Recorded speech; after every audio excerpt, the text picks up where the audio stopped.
ஆன்மீக சொந்தங்கள் அனைவருக்கும் அன்பான மாலை வணக்கம். நாம் நம்மளுடைய சேனலில் தொடர்ந்து நிறைய சுவாரஸ்யமான ஆன்மீகம் சார்ந்த தகவல்களை தாங்க பார்த்துட்டு வந்துட்டு இருக்கோம். அந்த வரிசையில் இன்றைக்கி என்ன பார்க்க போகிறோம் அப்படின்னா, செப்டம்பர் மாதத்தினுடைய இறுதி நாட்களுக்குள்ள மீனராசினியர்களுடைய வாழ்க்கையில் அடுத்தடுத்து நிகழக்கூடிய கிரக மாற்றங்களால் உருவாகக்கூடிய மாற்றங்களானது எப்படி இருக்க போகுது, மேலும் இந்த நாட்களில் நீங்கள் சந்திக்கக்கூடிய பாதிப்புகளானது எப்படி இருக்குது, அதுலேருந்து கடந்து வரத்துக்கு என்ன எளிமையான பரிகாரங்களை செய்யலாம் அப்படின்றத பற்றின ஒரு தெளிவான விளக்கத்தை தான் நீங்கள் இந்த பதிவில் தெரிஞ்சுக்க போகிறீங்க. வீடியோக்குள்ளே போகிறதுக்கு முன்னாடி நீங்கள் இன்னும் நம்ம சேனலை சப்ஸ்கிரைப் பண்ணாமல் இருக்கீங்க அப்படின்னா மறக்காமல் சேனலை சப்ஸ்கிரைப் பண்ணிக்கோங்க. கூடவே பக்கத்தில் இருக்கிற பெல் சிம்பிளையும் கிளிக் பண்ணிக்கோங்க. அப்போ தான் நாங்கள் போடக்கூடிய வீடியோக்கள் எல்லாமே உங்களுக்கு நோட்டிஃபிகேஷனாக உடனுக்குடன் வந்தடையும். நீங்களும் பார்த்து பயன்பெறலாம். வாங்க வீடியோக்குள்ளே போகலாம்.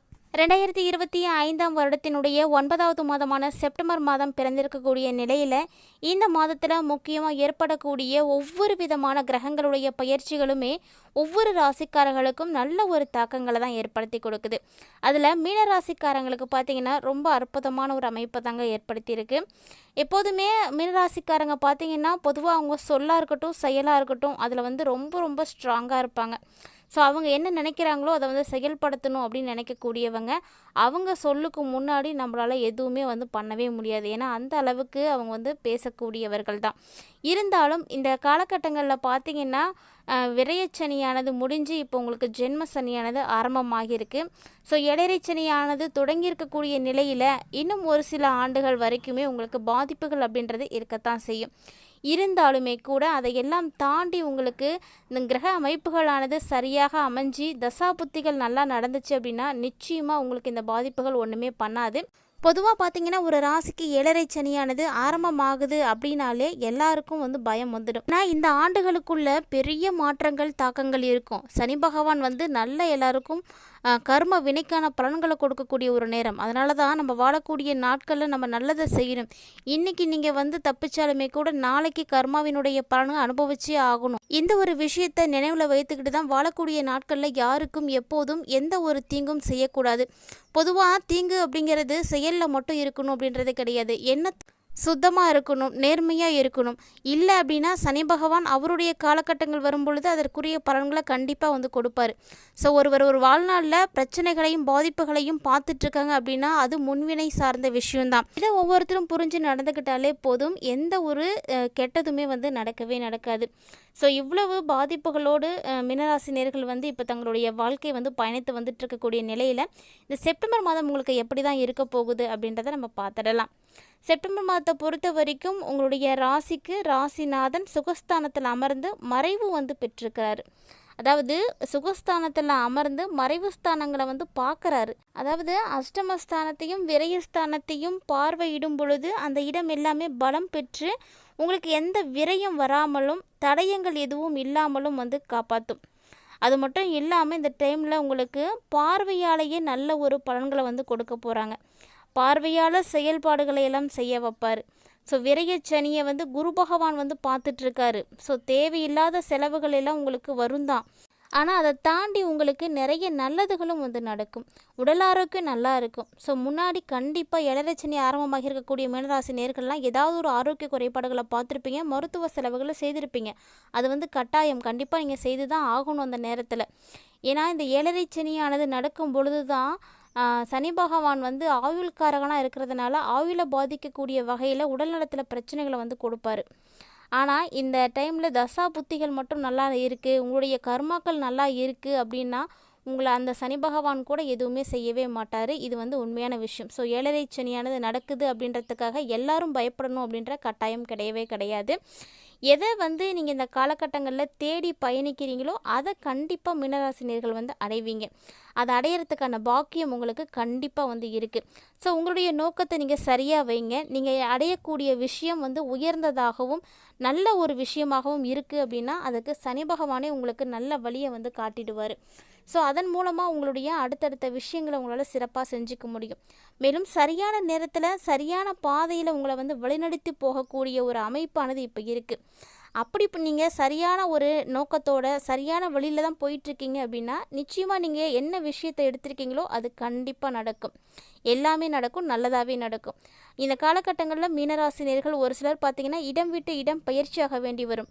வேலை விஷயமா, இல்லை டிரான்ஸ்ஃபர் கிடச்சிரும், இல்லை குழந்தைகளுடைய கல்வி சார்ந்த விஷயங்களாக இருக்கலாம், திருமணமாகி இல்லைனா வெளியில் போகிற மாதிரி இருக்கலாம். ஸோ இந்த மாதிரி ஏதாவது ஒரு சூழ்நிலையின் காரணமாக கண்டிப்பாக இந்த டைமில் நீங்கள் இடம் விட்டு இடம் மாறுறதுக்கான வாய்ப்பு நிறையவே இருக்குது. அதுலேயும் மேற்கு தெற்கு திசையில் குடியிருக்கக்கூடியவங்களாம் இப்போ வாசற்படியை மாற்றுவீங்க. அதாவது வடக்கு கிழக்கு இருக்கிற மாதிரி நீங்கள் திசையை மாற்றி இருக்கிறதுக்கான அமைப்பெல்லாம் இருக்குது. எல்லாரும் இதை செய்வீங்க அப்படின்னு சொல்ல முடியாது. உங்களுடைய ஜாதகத்தில் இருக்கக்கூடிய அமைப்பை பொறுத்து நீங்கள் மாற்றம் அடைகிறதுக்கு வாய்ப்பு நிறையவே இருக்குது. ஸோ உங்களுடைய சுய ஜாதகத்தை இந்த டைமில் பார்க்குறது ரொம்ப நல்லது. ஒருவேளை நீங்கள் உங்களுடைய சுய ஜாதகத்தை பார்க்கணும் அப்படின்னு ஆசைப்பட்டீங்கன்னா மறக்காமல் நம்மளுடைய ஸ்க்ரீனில் தெரியக்கூடிய வாட்ஸ்அப் நம்பர் நீங்கள் தொடர்பு கொண்டு பார்த்து தெரிஞ்சுக்கோங்க. அதோடு இந்த காலகட்டங்களில் மீனராசி நேயர்களுக்கு எவ்வளவு கஷ்டங்கள் இருந்தாலும் நஷ்டங்கள் இருந்தாலும் எல்லாமே விலக ஆரம்பிச்சிடும். பொதுவாக கஷ்டம் இல்லாத வாழ்க்கை அப்படின்றது யாருக்குமே இருக்கிறது கிடையாது. ஒவ்வொருவருக்கும் ஒவ்வொரு வகையில் கஷ்டங்கள் அப்படின்றது இருக்கத்தான் செய்யும். கஷ்டங்களும் நஷ்டங்களும் சேர்ந்தது தான் வாழ்க்கையாக இருக்கும். இந்த டைமில் அஷ்டமாதிபதியாக இருக்கக்கூடிய சுக்கிர பகவான் மீனராசி நேயர்களுக்கு பஞ்சமஸ்தானத்தில் அமர்ந்து லாபஸ்தானத்தை பார்க்கறதுனால கண்டிப்பாக பொருளாதார ரீதியாக ஒரு வளர்ச்சியை நீங்கள் பார்க்குற மாதிரி இருக்கும். எப்படிப்பட்ட போட்டியாக இருந்தாலுமே அதில் நீங்கள் வெற்றி பார்க்குறதுக்கான வாய்ப்புகள் நிறைய இருக்குது. ஸோ எந்த ஒரு போட்டியாக இருந்தாலுமே அதை பார்த்து பயந்து போகாதீங்க, துணிஞ்சு அதில் இறங்குங்க. ஸோ உங்களால் முடியும் அப்படின்ற நம்பிக்கையை வச்சு செஞ்சீங்க அப்படின்னா அது உங்களால் சக்ஸஸ்ஃபுல்லாகவே முடிக்க முடியும். அதோடு மட்டும் இல்லாமல் மீனராசி நேயர்களில் யாரெல்லாம் இசை கலைஞர்களாக இருக்கீங்களோ இந்த டைமில் இசை கலைஞர்கள் இருக்கக்கூடியவங்களுக்கு தொழிலில் நல்ல முன்னேற்றம் இருக்கும். ஸோ உங்களுக்கு நிறைய வாய்ப்புகள் இருக்கும். நிறைய திருவிழாக்களில் உங்களுடைய கலைநயம் பார்த்திங்கன்னா இருக்கிறதுக்கான வாய்ப்பு இருக்குது. ஸோ உங்களை அப்பாயிண்ட் பண்ணுவாங்க. உங்களுடைய இசை நிகழ்ச்சிகள் அங்கே நடக்கிறதுக்கு நிறைய வாய்ப்பு கொடுப்பாங்க. இந்த நேரத்தில் இது மாதிரியான வாய்ப்புகளை நீங்கள் கொஞ்சம் கூட மிஸ் பண்ணிடக்கூடாதுங்க. கண்டிப்பாக பயன்படுத்துங்க. மேலும் உங்களுடைய உடம்பில் இருக்கக்கூடிய எல்லா விதமான மந்த நிலைகளும் போய் சுறுசுறுப்பாக நீங்கள் செயல்படுவீங்க. அதுவும் பொது வாழ்க்கையில் இருக்கக்கூடியவங்க எல்லாருக்குமே கொஞ்சம் கவனம் இருக்கணும். ஏன்னா பொது வாழ்க்கை அப்படின்னு நீங்கள் போயிட்டீங்க அப்படின்னாலே பொது சேவை செய்கிற மாதிரி இருக்கும். அதாவது நல்லதும் கேட்குற மாதிரி இருக்கும், கெட்டதும் கேட்குற மாதிரி தான் இருக்கும். ஸோ அந்த நேரத்தில் நீங்கள் கவனம் செலுத்தி உங்களை நீங்கள் தற்காத்துக்கிட்டு அதுக்கப்புறமா அது வேலைகளை செய்யுங்க. முதல்ல உங்களை நீங்கள் காப்பாற்றிக்கிறதுக்கான வழியெல்லாம் கடைப்பிடிச்சிக்கோங்க. உங்களுக்கு யோகாதிபதியாக இருக்கக்கூடிய செவ்வாய் இந்த டைமில் உங்களுடைய ராசியை வேறு பார்த்துட்ருக்காரு. அதாவது ராசியை மட்டும் பார்த்தா பரவாயில்ல, தனஸ்தானத்தையும் பார்த்துட்ருக்காரு. அதனால் நீங்கள் என்ன நினைக்கிறீங்களோ அது எல்லாத்தையும் உங்களால் கண்டிப்பாக செய்ய முடியும். அதற்குரிய அமைப்பு நல்லாவே இருக்குது. செவ்வாய் பலம் பெற்று இருக்கிறாரு. கூடவே பார்த்தீங்கன்னா புதிய சொத்து வாங்கணும் அப்படின்னு நினைக்கக்கூடியவங்களுக்கெல்லாம் அதற்குரிய அமைப்பும் இருக்குது. ஸோ எல்லாராலையும் சொத்து வாங்க முடியுமா அப்படின்னா அது கிடையாது. உங்களுடைய ஜாதகத்தில் அந்த அமைப்பு இருக்குது, காலம் நேரம் கூடி வந்திருக்கு அப்படின்னா அவங்களுக்கு அந்த அமைப்பு இருக்குது. ஸோ திடீர்னு அந்த ஒரு உதயம் தோணும், ஏதாவது ஒரு வகையில் பணம் கிடைக்கும், அதை ஏதாவது வாங்கி வைக்கலாம் அப்படின்ற ஒரு எண்ணங்கள் எல்லாம் உருவாகும். அது மாதிரி ஒரு சிலருக்கு வாய்ப்பு கிடைக்கிறதுக்கு நிறைய வாய்ப்பெல்லாம் இருக்குது. மேலும் விரயஸ்தானத்தை குரு வேற பார்த்துட்ருக்காரு அப்படின்றதுனால சொத்து விற்று பணம் வரத்துக்கான வாய்ப்பும் இருக்குது. பழசு எதுவும் இருக்குது, அதை நீங்கள் சேல் பண்ணிவிட்டு புதுசாக வாங்குறதுக்கான அமைப்பு கூட இருக்குது. இல்லை ரொம்ப நாளாக சேல் ஆகாமல் இருக்கக்கூடிய ஒரு விஷயத்தை நீங்கள் இப்போ சேல் பண்ண முடியும். அதற்கான நல்ல ஒரு சான்ஸ்லாம் இருக்கும். ஸோ எந்த ஒரு சொத்துமே எனக்கு கிடையவே கிடையாதுங்க, இப்போ தான் நான் சொத்து வாங்கலான்னு நினைக்கிறேன் அப்படின்னா கண்டிப்பாக அதற்கு அமைப்பு இருக்குங்க. வாங்கணுன்ற முயற்சி எடுத்து வைங்க, கண்டிப்பாக நடக்கும். அதே போல் பாக்கியஸ்தானத்திலையும் பூர்வ புண்ணிய ஸ்தானாதிபதியாக இருக்கக்கூடிய சந்திர பகவான் அமர்ந்து 3ஆம் இடத்தை பார்வையிடுறாரு. ஸோ 3ஆம் இடத்தை பார்வையிடுறதுனால உங்களுடைய எல்லா விதமான சொந்த முயற்சிகளுக்குமே நல்ல ஒரு வெற்றி இருக்கும். அதனால் நீங்கள் எதை வேணாலும் துணிந்து செய்யுங்க. முயற்சி பண்ணால் மட்டும்தான் முடிவு நல்லதா கெட்டதா அப்படின்றதே தெரியும். ஸோ முயற்சியே பண்ணலை அப்படின்னா அதில் நமக்கு எந்த விஷயத்துமே கிடைக்கிறதுக்கு வாய்ப்பில்லை. ஸோ மீனராசி நேர்கள்லாம் ஏழரை சனியானது நடந்துட்டு இருக்கே அப்படின்னு நினச்சி கவலைப்படாதீங்க. ஏழரை சனியானது நடந்தாலும் நம்மளுடைய வாழ்க்கையை நடத்தி தான் ஆகணும். அதனால் நல்லது கெட்டது அப்படின்றது நம்மளுடைய பார்வையில் தான் இருக்குது. எதுனாலும் நம்ம தான் ஃபேஸ் பண்ணணும். ஸோ துணிந்து முயற்சி பண்ணுங்கள். நல்லதே நடக்கணும்னு நினச்சி செய்யுங்க, கண்டிப்பாக நல்லதே நடக்கும். இந்த டைமில் தொழில் செய்யக்கூடியவர்களுக்கெல்லாம் தொழில் சிறக்கிறதுக்கு நிறைய வாய்ப்புகள் இருக்குது. அதாவது உங்களுடைய தொழில் சிறந்து வரத்துக்கு உங்களுக்கு நிறைய பேருடைய உதவிகளானது கிடைக்கும். அவங்க மூலயமா உங்களுடைய வருமானத்தை நீங்கள் கண்டிப்பாக பெருக்கிக்குவீங்க.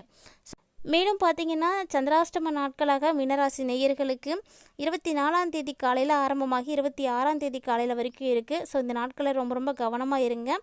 மேலும் உங்களுக்கு எந்த பாதிப்புகளும் இல்லாமல் இருக்கிறதுக்கு, எலரிச்சனினுடைய தாக்கம் குறையிறதுக்கு நீங்கள் பைரவரை மட்டும் வழிபாடு செய்துட்டு வாங்க, போதுமானது. பைரவ வழிபாடு உங்களுக்கு நல்ல வழி கொடுக்கும். தொடர்ந்து நீங்கள் பைரவருக்கு நல்லெண்ணெய் தீபம் ஏற்றி வழிபாடுகள் செய்துட்டு வரும் பொழுது உங்களுக்கு எல்லாமே சுபமாகவே நடக்க ஆரம்பிக்கும். மறக்காமல் இந்த எளிமையான ஒரு பரிகாரத்தை மட்டும் செய்து பாருங்கள்.